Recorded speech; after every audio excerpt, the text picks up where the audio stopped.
Dhaka medical college হাসপাতাল ও কেন্দ্রীয় শহীদ মিনার সংলগ্ন গেটের সামনের চিত্র এটি।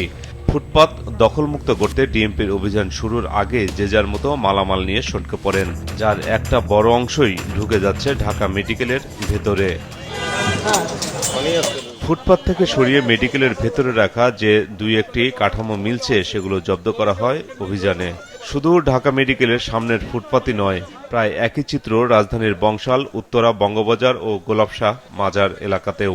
যেভাবে হোক একবারে বসতে দেওয়া যাক, এতগুলা মানুষ তার আমরা এখান থেকে চলে গেলে আমরা কি করে খাবো? আমাদের তো এমনি তো পড়ালেখা করি নাই, আমরা কাজকর্ম কিছু জানিও না। নিউ মার্কেট সব জায়গায় ভাঙতেছে, আমাদের ঢাকা মেডিকেলও ভাঙছে। এখন আমরা কি করব? আমাদের তো একটা বাসস্থান প্রয়োজন। এইটা সিন্ডিকেট, এরা ওই সব সরকারে দেখা হয়, টাকা পয়সা নিয়ে এদেরকে বসায় দেয়। আজকে এক জায়গায়, কালকে এক জায়গায়, আজ দোকান ভাঙে, পরে আবার বসায়, 5 দিন অফ রাখে। অভিযান চালিয়ে চলে যাওয়ার কয়েক ঘন্টার মধ্যেই আবারও আগের চিত্রে ফেরে সব ফুটপাত। বিভিন্ন জায়গায় ছড়িয়ে ছিটিয়ে থাকা হকাররা পসরা সাজিয়ে ফুটপাত ও রাস্তা দখল করে শুরু করেন ব্যবসা। আমাদের যে পুঁজি, আমরা চাইলে একটা মার্কেটে উঠতে পারবো না।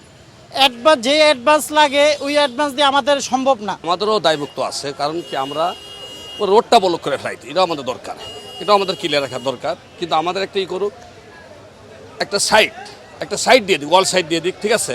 কারণ যারা পুরান দোকানদার আছে তারা ওয়াল সাইড করে খাক, সমস্যা নেই। কিন্তু এখন হচ্ছে কিছু ভাড়াইতে নতুন আইসে তারা ওপেন রোডগুলি বন্ধ করে দেয়, এটা সবার জন্যই ক্ষতি। অভিযানে নেতৃত্ব দেওয়া নির্বাহী ম্যাজিস্ট্রেট ও ট্রাফিক পুলিশের ঊর্ধ্বতন কর্মকর্তারাও অনেকটা মেনে নিচ্ছেন এই বাস্তবতা, তুলে ধরেন সীমাবদ্ধতার কথা। গতকালকে আপনারা দেখেছেন, আমরা মগবাজার মোড় থেকে বাংলা মোটর পর্যন্ত আমাদের ম্যাজিস্ট্রেট সাহেবও ছিলেন, আমরা দোকানপাটগুলো সরিয়ে দিয়েছি। আজকে আপনি এখনো যদি যান, এগুলো সরানো অবস্থাতেই পাবেন, কারণ আজকে সকালেও আমরা এটার অল্টারনেট আরেকটা অভিযান দিয়েছি কন্টিনিউশন রাখার জন্য। অলরেডি অভিযান করে আমরা আমাদের ছবি এবং ভিডিও আমাদের যথাযথ কর্তৃপক্ষকে আমরা প্রেরণ করেছি। ওরা বারবার চলে আসছে, আমরা চাচ্ছি আমাদের বিজ্ঞপ্তি পেয়ে ওরা চলে যাক, ওদের সঙ্গে আমরা খারাপ ব্যবহার করতে চাই না। ওরা চলে যাক, ওরা যেন আমাদের এখানে না আসে, ফিরে না আসে। অর্থাৎ আমাদের মূল কথা হচ্ছে, আপনি বিজ্ঞপ্তি পেয়ে ভালোভাবে চলে যান ভাই, আপনি আর ফিরে আসবেন না। যেটা আমরা নিষেধ করছি সেটা করা যাবে না। অনেক এলাকায় অভিযানে গিয়ে বিব্রতকর পরিস্থিতিতে পড়তে দেখা গেছে ট্রাফিক পুলিশকে।